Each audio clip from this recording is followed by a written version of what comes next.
Hello everyone, welcome to my YouTube channel English literature zone. आज के video में हम लोग डायलन थॉमस की काफ़ी फेमस पोएम फर्न हिल को डिस्कस करने वाले हैं। इसमें सबसे पहले हम इंट्रोडक्शन वाला सेक्शन मेंशन कर रखे हैं, फिर अबाउट ऑथर के बारे में डिस्कस कर रखे हैं, पोएम का स्ट्रक्चर वाला सेक्शन उसके बाद आएगा, फिर पोएम के एनालिसिस को डिस्कस कर रखे हैं, एंड में कंक्लूजन को डिस्कस कर रखे हैं। ये जो नोट्स है लगभग 6-7 पेज का है, ठीक है, क्योंकि ये जो कविता है ना काफ़ी लंबी है, लगभग 54-55 लाइन्स की ये पोएम है फर्न हिल। तो एनालिसिस वाला सेक्शन ना थोड़ा लंबा है, तो उसको अपने मार्क्स के अकॉर्डिंग छोटा बड़ा कर सकते हो, कुछ लाइन रिमूव कर सकते हो, क्योंकि मोस्टली आपको आंसर जो है इतना बड़ा नहीं लिखना होता है एग्जाम में। बट हम आपको डिटेल से समझाने के लिए, अच्छे से समझाने के लिए नोट्स थोड़ा लंबा लिख रहे हैं। तो स्टार्ट करते हैं सबसे पहले इंट्रोडक्शन वाले सेक्शन से। इंट्रोडक्शन में है Fern Hill by Dylan Thomas is an autobiographical poem in which poet uses the memories of childhood day. ये जो पोएम है फर्न हिल वो डायलन थॉमस की एक ऑटोबायोग्राफिकल पोएम है, जिसमें कि पोएट जो है, कवि जो है, अपने बचपन के दिनों की यादों के बारे में लिखते हैं या बचपन के दिनों के यादों के बारे में बताते हैं। ठीक है, ऑटोबायोग्राफिकल पोएम से ही क्लियर हो गया कि जो पोएट है ना वो अपने जीवन के बारे में, अपने बारे में कुछ ना कुछ लिख रहे हैं। It is based on the theme of a journey from innocence to experience. ये जो कविता है आधारित है इस विषय पे, जिसमें ना एक जर्नी, इसमें एक यात्रा दिखाई गई है, कैसे एक इंसान इनोसेंस से एक्सपीरियंस बन जाता है, मतलब बचपन से बुढ़ापे तक का एक जर्नी दिखाया गया है, जिसको कि इनोसेंस टू एक्सपीरियंस की जर्नी बताई गई है इस कविता में। It was first published in Horizon magazine in October 1945। इसको जो है पहली बार पब्लिश करवाया गया हॉरिजन मैगजीन में 1945 में, and later published in Death and Entrance in 1946, और बाद में डेथ और एंट्रेंस में पब्लिश करवाया गया 1946 में। The poem describes Thomas on summer vacation spent at Fern Hill. ये जो पोएम है व्याख्या करती है थॉमस, इट मीन्स ऑथर के खुद के समर वैकेशन का, मतलब ऑथर जब अपना गर्मी की छुट्टी बिता रहे थे ना फर्न हिल में, तो वो गर्मी का छुट्टी जो है ऑथर का कैसा रहा उसी के बारे में ये कविता है। A farm owned by his mother's oldest sister Ann Jones and her husband. और ये फर्न हिल जो है वो एक फार्म है, एक तरह से हम लोग बोल सकते हैं एक खेत है, एक फील्ड है, जो कि उनकी माँ की बड़ी बहन जिसका कि नाम एन जोन्स है, उनका और उनके हस्बैंड का रहता है। ऑथर एक तरह से हम लोग बोल सकते हैं कि अपनी मौसी के यहाँ गए हुए हैं अपनी गर्मी की छुट्टी बिताने के लिए। तो वहाँ जो फर्न हिल है, इट मीन्स वो फील्ड वाला जो एरिया है, नेचर के बीच में जो जगह है ना, तो वहाँ पे ऑथर जो जो चीज़ फील कर रखे हैं ना, उन सारे चीज़ों को, उन सारे एक्सपीरियंस को ना इस कविता में लिख रखे हैं। Poet recalls how he enjoyed living in the arms of wild nature. Poet जो है यहाँ पे याद करते हैं कैसे वो वाइल्ड नेचर, इट मीन्स जो है जंगलों के बीच में, मतलब इंजॉय कर रहे थे। Playing under the apple trees at Fern Hill in Wales.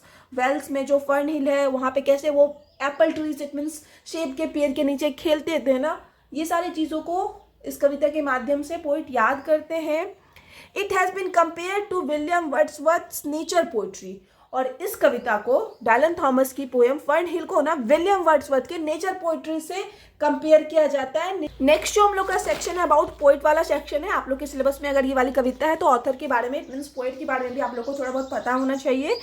Dylan Thomas was a Welsh poet. सबसे इंपॉर्टेंट चीज़ ऑब्जेक्टिव के पॉइंट ऑफ व्यू से ध्यान रखिएगा कि डायलन थॉमस जो थे वो वेल्स के पोइट थे एंड राइटर थे, और mainly famous for his lyrical and emotional poetry. और मेनली ये मुख्यतः प्रसिद्ध है अपनी लिरिकल और इमोशनल कविताओं के लिए, as well as turbulent personal life. साथ ही साथ उनका जो पर्सनल लाइफ था, व्यक्तिगत जीवन था ना, वो काफ़ी ज़्यादा कष्टमयी था, बहुत ज़्यादा प्रॉब्लम था पोइट के लाइफ में। तो इस वजह से जो है डायलन थॉमस मेनली फेमस थे अपने लिरिकल और इमोशनल पोइट्री के लिए और अपने लाइफ के प्रॉब्लम्स के लिए। Some of his most famous works include, उनके बहुत ज़्यादा फेमस वर्क्स में, फेमस कविताओं में शामिल है do not go gentle into that night. इस पर भी हम नोट्स रेडी कर रखे हैं बट वीडियो अपलोड नहीं किए हुए। अंडर मिल्कवुड, फर्न हिल जो कि अभी हम लोग पढ़ रहे हैं, a child's Christmas in Wales, poem in October. तो ये 4-5 पोएम जो है ना उनका काफ़ी ज़्यादा फेमस है। Although Thomas wrote exclusively in English language. हालांकि जो पोएट है डायलन थॉमस वो प्रायः लिखते थे अंग्रेजी भाषा में। He has been acknowledged as one of the most important Welsh poet of the 20th century. Dylan Thomas जो है मोस्टली इंग्लिश लैंग्वेज में लिखते थे, फिर भी जो है वो प्रसिद्ध हुए 20th सेंचुरी के सबसे महत्वपूर्ण वेल्स पोइट के रूप में। ठीक है, क्योंकि वो मेनली वेल्स से बिलोंग करते थे, इस वजह से वो जो है वेल्स पोइट के रूप में ही प्रसिद्ध हुए। अब इस पोएम के स्ट्रक्चर और फॉर्म की बात करते हैं। ये सेक्शन जो है छोटा सा ही है। The poem has 6 stanzas etch with 9 lines. Poem जो है 6 स्टांजा की है और हर स्टांजा में 9 लाइन्स है। इट मीन्स 9 6 या 54, तो टोटल 54, इट मीन्स 54 लाइन की ये कविता है। It is written in free verse style. ये जो कविता लिखी गई है फ्री वर्स स्टाइल में लिखी गई है और ये कविता जो है ना modern period, it means 20th century की कविता है। तो मॉडर्न पीरियड में ना मोस्टली जो पोएट हुए ना वो अपनी कविता में किसी भी तरह का राइम स्कीम या कुछ भी यूज नहीं करते थे। तो वो ज़्यादातर कविता जो है मॉडर्न पीरियड में फ्री वर्स स्टाइल में ही लिखी जाती थी। ये चीज़ भी आप ध्यान रख सकते हो। So the poem has no any particular meter और राइम स्कीम। क्योंकि कविता जो है फ्री वर्स स्टाइल में लिखी गई है इसलिए इस कविता में ना तो कोई पार्टिकुलर एक कोई विशेष मीटर का यूज़ किया गया, ना ही कोई विशेष राइम स्कीम का यूज़ किया गया है। The main theme in the poem is, और जो मेन विषय है इस कविता का, जो मेन चीज़ डिस्कस किया गया है इस कविता में वो है चाइल्डहुड एंड्स, कि कैसे बचपन खत्म हो जाता है उसको डिस्कस किया गया है। टाइम के बारे में डिस्कस किया गया। ग्रोथ, इट मीन्स इंसान कैसे बढ़ता है उसको डिस्कस किया गया। नेचर, प्रकृति को डिस्कस किया गया। इनोसेंस को एंड डेथ को डिस्कस किया गया इस कविता में। अब नेक्स्ट हम लोग का एनालिसिस वाला सेक्शन आ जाएगा जो कि 4-5 पेज का हुआ, क्योंकि 54 लाइन्स की कविता है, काफ़ी लंबी कविता है। फिर से हम बताएं, ये एनालिसिस वाला सेक्शन आप अपने अकॉर्डिंग छोटा कर सकते हो। कुछ लाइन्स, कुछ स्टांजा इसमें से रिमूव कर सकते हो। The poem begins with the speaker happily recounting spending time outside in A picturesque landscape with green grass, apple tree and a starry sky where he felt like a prince। ये कविता जो है इस चीज़ के साथ start होती है कि speaker जो है ना बड़े ही खुशी पूर्वक, बड़े ही आनंदमय तरीके से याद कर रहे हैं अपने बचपन के दिनों को। उन पिकारेस्क्यू मीन्स हो जाते हैं, उन सुंदर लैंडस्केप को याद कर रहे हैं, परिदृश्य को याद कर रहे हैं जहाँ की वो ग्रीन ग्रास देखे हुए थे, हरा हरा घास देखे हुए थे, एप्पल ट्री देखे हुए थे, starry sky, it means sky जो है पूरा तारों से भरा पड़ा था। वहाँ पे जो है स्पीकर को जो है प्रिंस के जैसा, इट मीन्स राजकुमार के जैसा फील हो रहा था। तो कविता जो है इसी चीज़ के साथ स्टार्ट होती है कि पोएट जो है अपने पुराने दिनों को, बचपन के दिनों को याद कर रहे हैं। He felt as happy as green grass। यहाँ पे जो है स्पीकर जो है ग्रीन ग्रास, इट मीन्स हरी घास की तरह खुश है।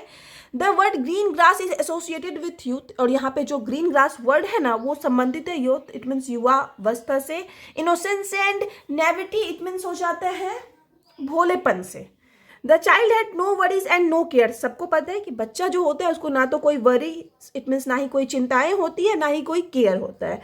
Hence the freedom he felt, और इस वजह से जो बच्चा है ना वो स्वतंत्रता का आनंद ले पाता है, और इसी वजह से जो स्पीकर भी है वो अपनी स्वतंत्रता का आनंद लिए। Child also talks about Dingal starry. Child जो है इस पोएम में जो बच्चा है वो डिंगल स्टारी के बारे में भी बात करता है। This shows the influence of Welsh culture on child, और यही चीज़ कि चाइल्ड जो है वो बच्चा जो है डिंगल स्टारी के बारे में बात कर रहा है, ये चीज़ ना बच्चे के ऊपर वेल्स कल्चर के इन्फ्लुएंस को, वेल्स कल्चर के प्रभाव को दिखाता है। The Dingal is studied with star, तो यहाँ पे हम लोग जो डिंगल स्टारी वर्ड पढ़े तो उसमें जो डिंगल है ना उसका अर्थ होता है घाटी। वो जो घाटी थी ना studied with star, it means पूरा स्टार से, तारों से भरी पड़ी थी। After nightfall, nightfall it means शाम होने के बाद, and the child guesses on it's beauty and is captured by it's charm, बच्चा जो है उसकी सुंदरता में, गसेस इट मीन्स बह जाता है, और कैप्चर्ड इट मीन्स पूरी तरह से जकड़ जाता है उसके चार्म में। The reason of this freedom and happiness is that the child was not yet worried about time, और बच्चे के इस फ्रीडम का, इट मीन्स इस स्वतंत्रता का, और हैप्पीनेस इट मीन्स इस खुशी का रीजन एक ही है, बच्चा जो है ना उसको टाइम को लेके कोई चिंता ही नहीं रहती है। इस वजह से जो है इस कविता में बच्चा है ना वो स्वतंत्र फील करता है, खुशी का अनुभव करता है। Time is personified as friend and ally of a child, यहाँ पे जो टाइम है ना उसको बताया गया है बच्चे के फ्रेंड के रूप में। एली इट मीन्स भी फ्रेंड ही होता है, तो समय को ना इस कविता में बच्चे के फ्रेंड के रूप में दिखाया गया है। Unlike adults who are constantly pressed, और बच्चों के बिल्कुल विपरीत, बच्चों से बिल्कुल भिन्न जो एडल्ट्स होते हैं, जो हम और आप जैसे लोग होते हैं, वो लगातार pressed and tormented by time, उसको लगातार प्रेस्ड मतलब समय के द्वारा उन पर दबाव बनाया जाता है, समय के द्वारा उनको टॉर्चर किया जाता है। मतलब सबको तो वही है ना कि समय बीतता जा रहा है तो जल्दी से जल्दी कुछ करना है, फिर आगे कुछ करना है, आगे कुछ करना है। तो एडल्ट होने के बाद जो ये टाइम है ना वो हम लोग का एक तरह से एनिमी बन जाता है, शत्रु बन जाता है। और वही टाइम जो है बचपन में क्या रहता है, फ्रेंड रहता है, एली रहता है। Child is alone in that natural world along with animals, वो जो बच्चा है उस नेचुरल वर्ल्ड में, उस प्राकृतिक दुनिया में अकेला है। अकेला है इट मीन्स सिर्फ कुछ जानवर जो है प्रकृति के उसके साथ हैं। The place is Indeed A paradise, और वास्तव में वो जो जगह है ना वो एक पैराडाइज है, एक स्वर्ग है।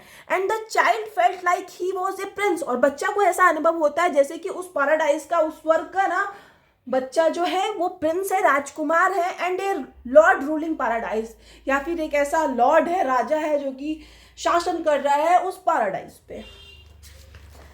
इन द सेकेंड स्टांजा, अब दूसरा स्टांजा, इस तरह से हम टोटल 6 स्टांजा डिस्कस किए हुए हैं। दूसरा स्टांजा आ गया इस पोएम का। The speaker continues to revisit his happy childhood in flashback, फिर से speaker continue, it means poet जो है कंटिन्यू फिर से फ्लैशबैक में सोच रहे हैं अपने बचपन के बारे में। बीइंग नेव और green is a small cost of being happy and care free, वो बताते हैं नेव होना इट मीन्स इनोसेंट होना, भोला होना, और ग्रीन इट मीन्स बच्चे के कॉन्टेक्स्ट में ही यूज़ किया गया है कि मतलब छोटा होना जो है ना वो बहुत छोटा सा कॉस्ट है, बहुत तुच्छ कॉस्ट है इस चीज़ का। उस समय जो है इंसान हैप्पी इट मीन्स खुश होता है, केयर फ्री इट मीन्स किसी भी तरह की चिंताओं से फ्री होता है। तो बचपन में ना ये बहुत छोटा कॉस्ट पेड करना पड़ता है बच्चे को केयर फ्री रहने के लिए। छोटा है इट मीन्स इनोसेंट है। अनलाइक चिल्ड्रन, बच्चों से बिल्कुल भिन्न, adults are care warm, adult जो होते हैं हम और आपकी तरह जो लोग होते हैं वो केयर वॉर्म होते हैं, मतलब चिंताओं से घिरे पड़े होते हैं, अनहैप्पी होते हैं। एंड स्ट्रगल डेली, और डेली किसी ना किसी चीज़ के लिए स्ट्रगल कर रहे होते हैं, संघर्ष कर रहे होते हैं। This times are a golden and precious gift that time gave him out of its kindness and mercy, तो वो बचपन वाला जो टाइम है ना वो बच्चों के लिए ना एक गोल्डन इट मीन्स एक सुनहरा और प्रीशियस इट मीन्स मूल्यवान उपहार है जो कि समय के द्वारा बच्चों को दिया जाता है, क्योंकि समय जो है कहीं ना कहीं अपनी काइंडनेस दिखा रहा होता है, बच्चों पर दया दिखा रहा होता है। इस वजह से जो समय है वो चाइल्डहुड वाला golden period, precious it means मूल्यवान पीरियड बच्चों को देता है। The child spin story in which he was the hero, अब बच्चा जो है वहाँ पे वो कहानी सुनाता है जिसमें कि वो खुद हीरो रहता है। Sometimes he was a huntsman, कहीं और कुछ कहानियों में तो वो हंट्समैन इट मीन्स शिकारी रहता है। इन हिज इमेजिनेशन, अपने इमेजिनेशन में, कल्पना में। गोइंग आफ्टर वाइल्ड एनिमल्स, और ये इमेजिन करता है कि हम शिकारी हैं और वाइल्ड एनिमल्स मीन्स जंगली जानवरों का पीछा कर रहे हैं, उनके पीछे जा रहे हैं। Other time he was a shepherd, और दूसरे टाइम मतलब कभी उसको लगता है ऐसा सपना में, इमेजिनेशन में कि वो शेफर्ड है, भेड़ चराता है। टेंडिंग हिज कैटल, और अपने मवेशियों की देखभाल करता है। He felt like worshipping in the temple on nature, यहाँ पे फिर से बच्चा को इट मीन्स स्वयं जो ऑथर है वो बता रहे हैं कि उनको ऐसा अनुभव हो रहा है जैसे वो वर्शिप कर रहे हैं, पूजा कर रहे हैं नेचर के टेम्पल में, इट मीन्स प्रकृति के मंदिर में। And the holy altar was water stream, और जो पवित्र वेदी है ना उस पर जलधारा बहती थी। Whose pebbles noise felt like hymns in his ears, और वो जो जलधारा बहती है मतलब पानी की जो धारा बहती है तो उसके अंदर जो पेबल्स हैं इट मीन्स कंकर पत्थर है पानी के नीचे, तो उससे जो आवाज उत्पन्न होता है ना वो हिम्स इट मीन्स भजन की तरह प्रतीत होता है उस बच्चे के कानों को। यहाँ पे हम पोएम का line as a quotation use कर रखे हैं, तो आप यूज़ कर सकते हो। कोई भी नोट्स अगर आप लिखते हो तो इस तरीके से बीच में कोटेशन ज़्यादा अच्छा मार्क्स के लिए। And the sabbath rang slowly in the pebbles of the holy stream. In the third stanza, तीसरे स्टांजा पे हम आ गए। The child is still speaking gazing on his past memories, फिर से बच्चा जो है अपने पास्ट मेमोरीज के बारे में बात कर रहा है, लिख रहा है। He is still that innocent child who has no worries and no cares. तीसरे स्टांजा में भी जो है स्पीकर अभी भी वही बच्चा है जिसको ना तो कोई वरीज है, ना ही कोई चिंता है, ना ही कोई केयर है। द हार्वेस्ट इज डन, फसल का कटाई हो गया है। In the haystacks which stands in piles as high as house, और जो हे स्टेक्स हैं इट मीन्स फसल काटने के बाद जो घास का गट्ठर इट मीन्स फसल का, या फिर हम लोग बोल सकते हैं गट्ठर रखा होता है ना, तो वो गट्ठर वो ढेर जो है ना वो हाउस से भी बड़ा है, हाउस से भी ऊंचा है वो ढेर। The chimneys sent note smoke out in the air, मतलब वहाँ पे जो चिमनी है ना वो हवा में धुआं नहीं भेज रही है। But music that he like, यहाँ ऑथर का कहना है इट मीन्स उस बच्चे का कहना है कि चिमनी से धुआं नहीं निकल रहा है बल्कि म्यूजिक निकल रहा है जो कि उनको पसंद आ रहा है, उनको सुनना अच्छा लग रहा है। His playing is never interrupted when he was all drenched, मतलब बच्चे का जो खेलना है ना वो कभी भी इंटरप्टेड, इट मीन्स कभी भी बाधित नहीं होता है, चाहे वो ऑल ड्रेंस्ड पूरी तरह से बारिश में भींग ही क्यों ना जाए, and the days are cold, चाहे मौसम ठंडा क्यों ना हो जाए, बच्चा पूरा एंजॉय कर रहा है नेचर के बीच में, चाहे उसको ठंडी लगे बारिश हो, उसको इससे कुछ फर्क नहीं पड़ रहा है। फिर आगे है the night had it's charms when he road back on his horse back, it means उस रात का, उस समय नाइट का ना अपना खुद का एक चार्म होता था, आकर्षण होता था, जब ही, इट मीन्स जो पोएट थे, जब वो बच्चे थे वो अपने घर वापस जाते थे हॉर्स के बैक, इट मीन्स घोड़े पे बैठ के, लुकिंग एट शाइनिंग स्टार्स, चमकते हुए तारों को देखते हुए, सीइंग द आउल्स फ्लाइंग, उल्लुओं को रात में उड़ते हुए देखते हुए, जब पोइट वापस अपने घर जाते थे ना, उस रात का ना अपना अलग ही एक आकर्षण होता था।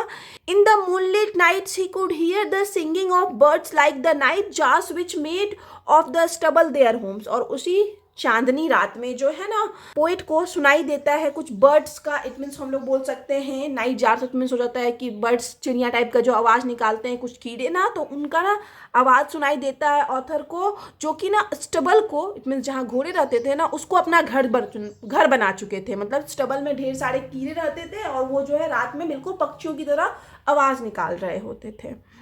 The poet was admiring the beauty of night life in Fern Hill farm, और इस स्टांजा में जो पोइट है नाइट लाइफ, इट मीन्स रात का कैसा जीवन होता था फर्न हिल फार्म में ना, उसकी ब्यूटी की प्रशंसा, उसकी सुंदरता की प्रशंसा किए हुए हैं। Now in the fourth stanza, अब चौथे स्टांजा में the poet describes the first light at down, down it means हो जाता है सुबह की पहले किरण के बारे में, पहले प्रकाश के बारे में चौथे स्टांजा में ऑथर बात करते हैं, इट मीन्स मॉर्निंग की सुंदरता के बारे में बात करते हैं।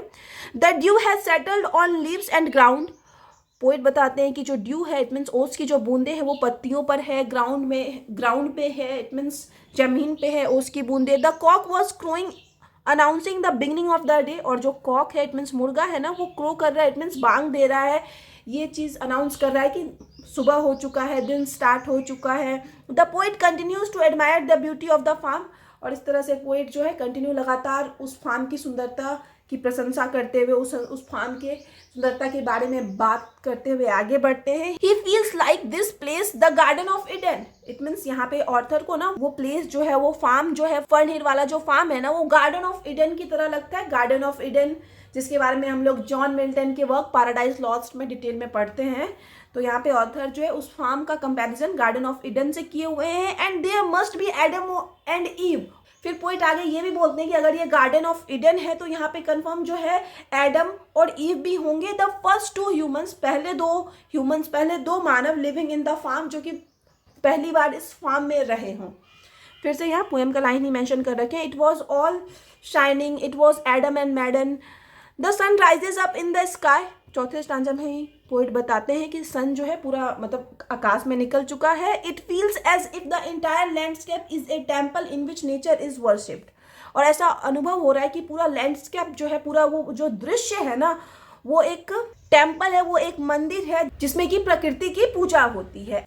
एज द सन साइंस, जैसे ही सन इट मीन्स सूरज चमकता है, all creatures wake up to glorifying nature and praise its beauty and abundance, मतलब जैसे ही सूरज चमकता है तो जो भी सारे जीव हैं वो सब भी जगते हैं, और उनके जगने से जो नेचर है वो और भी ग्लोरीफाई हो जाता है, और भी सुंदर हो जाता है। वे लोग जो है इसकी ब्यूटी की, इसकी अबेंडेंस इट मीन्स इसकी प्रचुरता की तारीफ करते हैं। द फार्म हॉर्सेस, और जो फार्म में हॉर्सेस थे, घोड़े थे, लीव देयर स्टबल, वो लोग अपना स्टबल छोड़ देते हैं।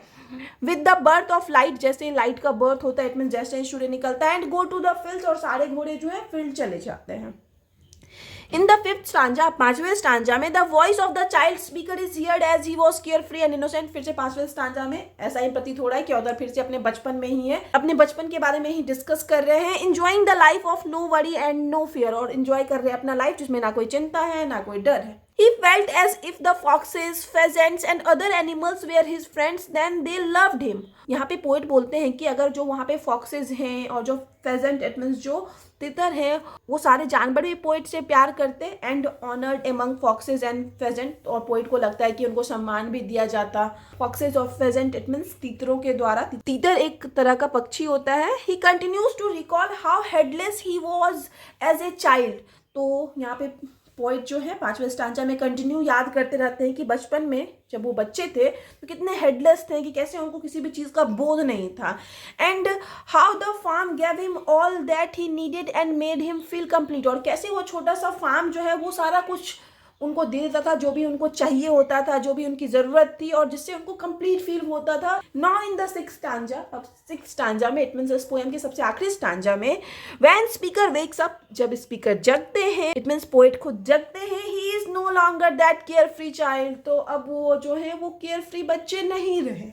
This is the turning point eight which the child speaker disappear, और यही जो है कविता का टर्निंग पॉइंट है, जहाँ पे जो चाइल्ड स्पीकर है ना वो बच्चा स्पीकर, अभी तक पोएम जो है बच्चे के पर्सपेक्टिव से चल रहा था, इट मीन्स बच्चा अपने एक्सपीरियंस के बारे में बता रहा था, लेकिन छठे स्टांजा में जो है जब ऑथर जगते हैं तो उनको पता चलता है कि वो अब केयर फ्री चाइल्ड नहीं रहे, और यही जो है इस कविता का टर्निंग पॉइंट है। जो बच्चा स्पीकर था ना वो गायब हो जाता है, एंड एडल्ट स्टेप इन, और एडल्ट जो स्पीकर है वो प्रवेश करते हैं to tell about the experience, अपने अनुभवों के बारे में बताने के लिए, of waking up from the dream of childhood memories, कि चाइल्डहुड मेमोरीज वाला जो वो ड्रीम था, जो मतलब बचपन की यादों के बारे में वो सपना देख रहे थे ना, तो उससे जगते हैं तो उनको कैसा एक्सपीरियंस होता है, कैसा अनुभव होता है ना, उस अनुभव को बताने के लिए अब एक एडल्ट स्पीकर आता है, एक युवा स्पीकर आता है इस कविता में।